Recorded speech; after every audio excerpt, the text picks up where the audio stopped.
አባዬ ምን አደረግ? ከቤት ተቀበልካት እንዴ? ላስፈርማት እየጣርኩ ነው። አባዬ ማስመለስ አለብህ እንጂ ይሄ እኮ የማየ ንብረት ነው። እንደምንም ብለህ ማስመለስ አለብህ። ሰማኛለህ? ሁላችሁም እኔ ላይ አትነሱ።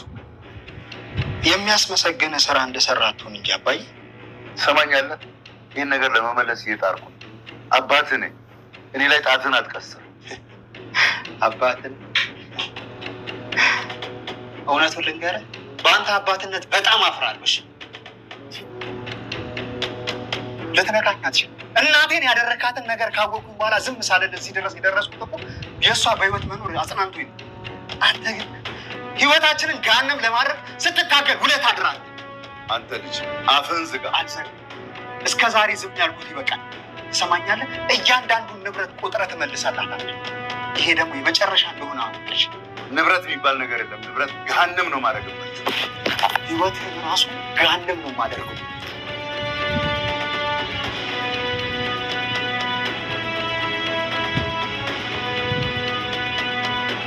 እድሜ ዘመኔን በሙሉ ያፈራሁት ሀብቴ ከእጄ ወጣል።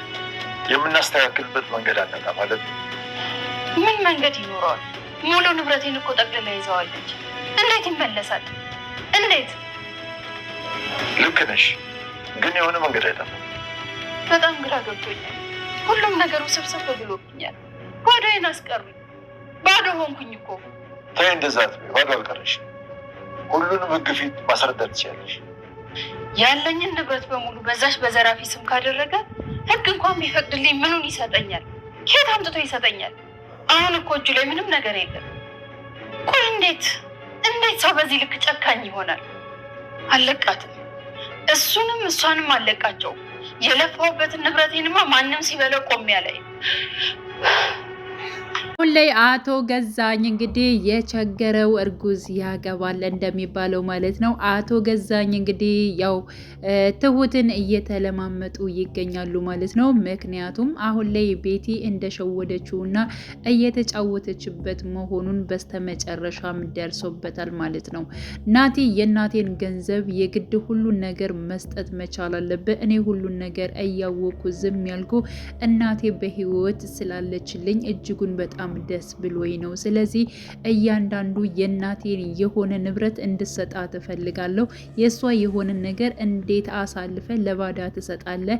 እኔ ልጇ እያለው እንኳን ሳሰጥ እንዴት እንደዚህ ታደርጋለህ? በማለት እንግዲህ ከአቶ ገዛኝ ጋር ፍጥጫ ጀምረዋል ማለት ነው። አቶ ገዛኝም እያንዳንዳቸውን አጠፋቸዋለሁኝ እያለ እንግዲህ ሲፎክር እንደነበረው በስተመጨረሻም እንግዲህ ሽጉጡን አውጥቶ የገንዛ ልጁን ለመግደል ሙከራ አድርጓል። እንዲሁም ደግሞ በእርግጠኝነት ማለት ነው ትሁት አሊያም ደግሞ ቤቴ ትደርስላቸውና ልክ ለመገላገል ይበቃሉ ብዬ አስባለሁ። ምክንያቱም ናቴ ምንም ነገር መሆን የለበትም ብዬ አስባለሁ ማለት ነው።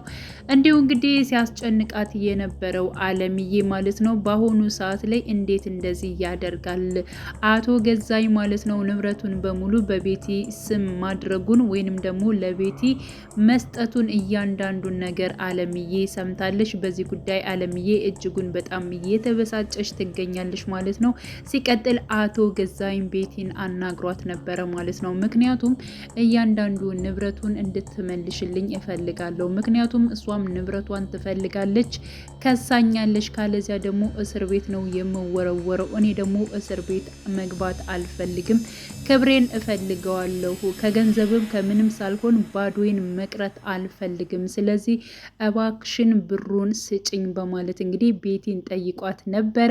ግን ደግሞ ቤቲ ምንም አይነት ገንዘብ የምሰጥ ነገር የለም፣ የታገልነው እኮ አብረን ነው በማለት እንግዲህ ገንዘቡን አሳልፎ ለአለምዬ እንዳይሰጣት ማለት ነው እጥረት እያደረገች ትገኛለች። አለምዬም እንግዲህ አቶ ገዛኝ ጋር ተገናኝታ ነበር ማለት ነው። ከአቶ ገዛኝ ጋር በተገናኘችበት ወቅት ማለት ነው አቶ ገዛኝንም እያስፈራራችው ነበር። ምክንያቱም እያንዳንዱ ንብረቴን እፈልገዋለሁ፣ በተለይ በተለይ የእናቴን ስጦታ የሆነውን ሀብል ወርቄን እፈልገዋለሁ፣ ስለዚህ እንድሰጠኝ እፈልጋለሁ በማለት አቶ ገዛኝን አስጠንቅቀዋለች። አቶ ገዛኝም እንግዲህ ቤቲን እየሄደ እየጨቀጨቀ ነው፣ ግን ደግሞ ቤቲ ምንም አይነት ለውጥ እያመጣች አይደለም ማለት ነው።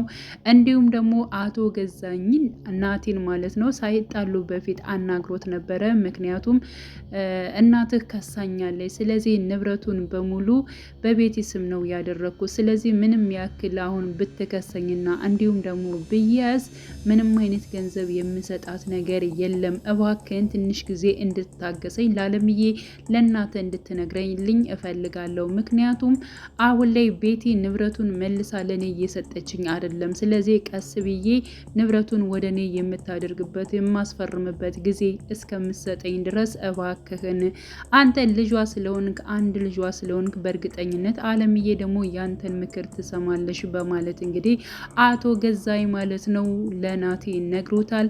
ናቲም ይህን ነገር በመውሰድ እንግዲህ ያው ለአለምዬ ለመንገር ችሏል ማለት ነው። አለምዬ እጅጉን በጣም ነበር የተበሳጨችው።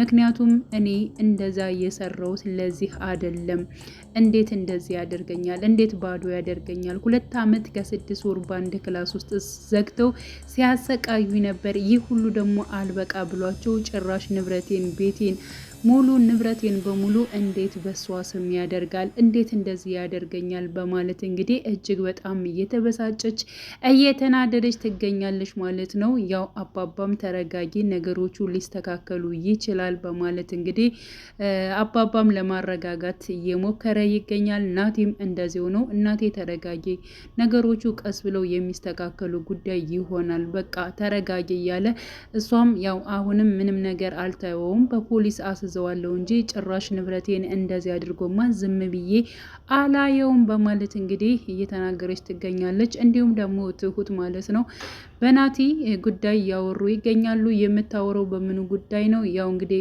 አሁን ላይ ማለት ነው በቤቲና አሊያም ደግሞ ባለምዬ ያለውን ጉዳይ ትሁት ሁላቸውም የራሳቸው ጉዳይ፣ እኔ ከዚህ በኋላ በማንም ጋር አልሆንም፣ ሁሉም የየራሱን ነገር ማድረግ ይችላል የሚል ቃል ነው የተናገረችው። በነገራችን ላይ አቶ ገዛኝ ማለት ነው ትሁትን ለማናገር ሞክሮ ነበር። ገዛኝ እንግዲህ ያው ትሁትን እገዛሽ ያስፈልገኛል በማለት እንግዲህ ምንድነው የኔን እገዛ የምትፈልገው በማለት ትሁትም ጠይቀው ነበረ።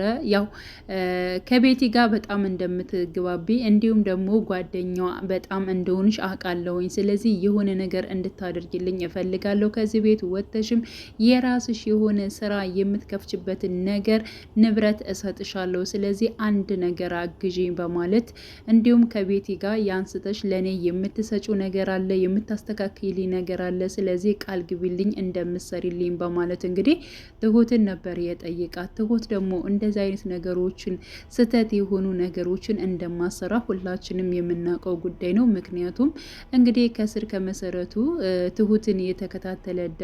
ትሁትን ድራማ የተከታተለ በሙሉ ትሁት ምን አይነት ልብ እንዳላት ሁላችንም እናውቃለን ማለት ነው። ምንድን ነበር የመለሰችለት? ምንም አልፈራችውም ማለት ነው። እና አቶ ገዛኝ ማለት ነው የመለሰችለት ነገር እኔ እንዳንተ አይደለሁም፣ ሁሉ ሰው እንዳንተ ይመስላል እንዴ? ካንተ ምንም አይነት ገንዘብ አልፈልግም፣ ሲቀጥል ደግሞ ያልከውን ነገር ላደርግልህ አልችልም፣ እንኳን ለኔ የምሰጠው ገንዘብ አይደለም ለራስህ እንኳን ተራፊ የለህም ብለዋለች። ምክንያቱም እያንዳንዱን ማለት ነው አሳልፎ ለቤቲ ገንዘቡን ሰጥቷል። ቤቲ ደግሞ እንደማትመልስለት ራሷ ትሁት ታውቃለች ማለት ነው። ከአቶ ገዛኝ ጋር መቆሟን ትታ እንዲሁም ደግሞ ትሁት ያናገረቻት ወይንም ደግሞ ከጎኗ የቆመችው ለማን ነበር? ለቤቲ ነበር። ስለ ቤቲ ነው የምትጨነቀው። በነገራችን ላይ አሁን ላይ ትሁት ማለት ነው ተበዳዩዋ ብዙ ነገር የሆነችው ራሷ ቤቲ ብቻ ነች። ስለዚህ ቤቲን አናገረቻት። ምክንያቱም እያንዳንዱ ነገር አሁን ላይ አቶ ገዛኝ እየነቃብሽ ነው በማለት እንግዲህ ትሁት አናግራታለች። ከዚህ በፊት እንዳስታወሳችሁት በባለፈው ፓርት ላይ ምንድን ነበር ያለቻት ትሁት?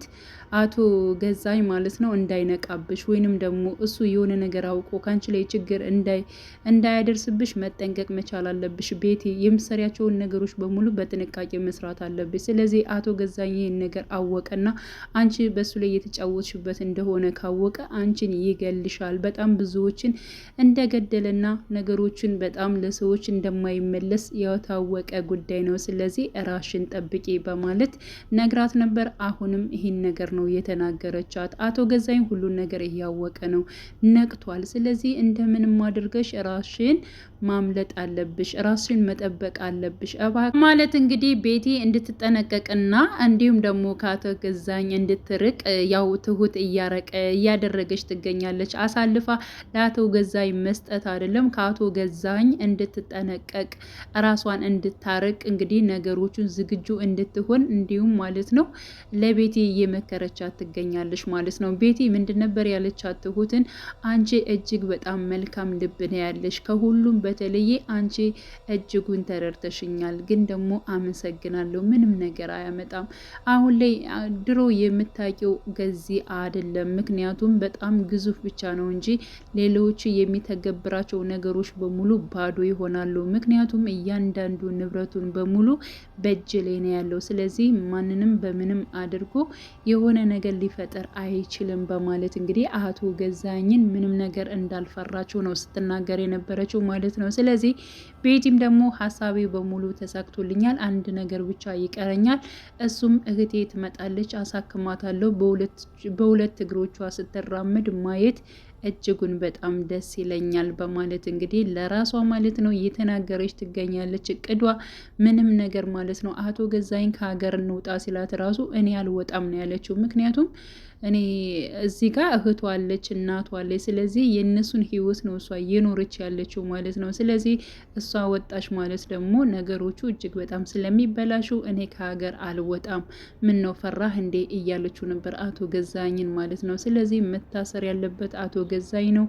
እንዲሁም ደግሞ ቤቲ ንብረቱን ራሱ የእነሱን ንብረት ራሱ ብትወስደውም ቢያንስ እንኳን ለእህቷ ማሳከሚያ ነው የሚሆነው ማለት ነው። ስለዚህ ተበድላለች፣ ብዙ ነገር ደርሶባታል።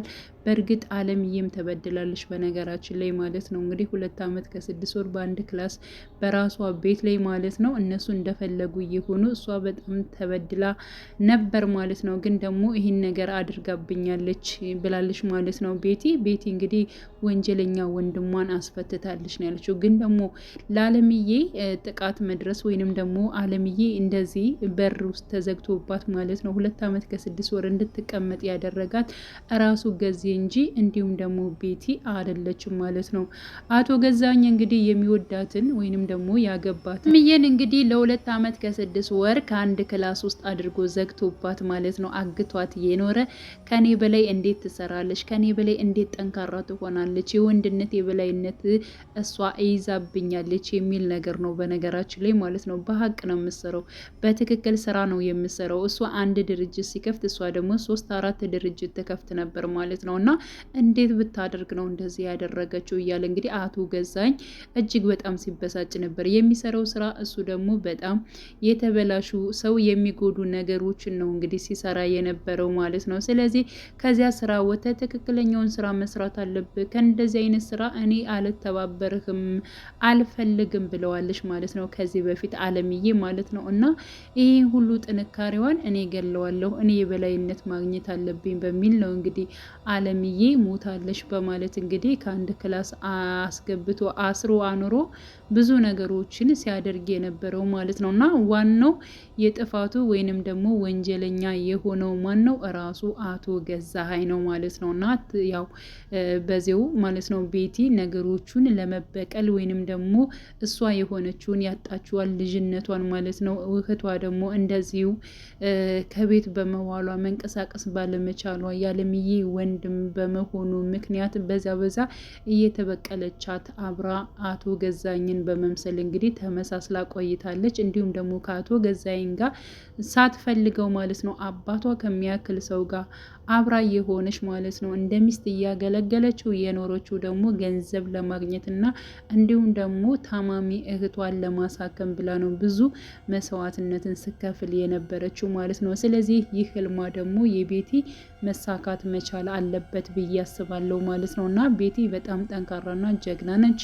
ለ6 ዓመት ይብን ራሱ በዚህ በተፈጠረው ጉዳይ ራሱ እናቷ ራሱ አታወራትም ማለት ነው። ምክንያቱም ይህን ነገር ስበቡን ያመጣሽው ባንቺ ነገር ነው ሁሉ ቤተሰቡ የተበጠበጠው ብላ እናቷም ስላገለለቻት ማለት ነው። ስለዚህ ስራ እየሰራው ነው በማለት እንግዲህ ለቤተሰቦቿ በመናገር እሷ ግን ከአባቷ በላይ የሚሆን ግለሰብ አግብታ ለእህቷ ብላ ገንዘብ እንዴት ላግኝ እንዲሁም ደግሞ እንዴት መበቀል አለብኝ እንደዚህ ያደረጉኝን ሰው በማለት ነው እንግዲህ ከአቶ ገዛኸኝ ጋር አብራ የሆነችው ማለት ነው። እና የእሷ ጉዳይም ይስተካከላል።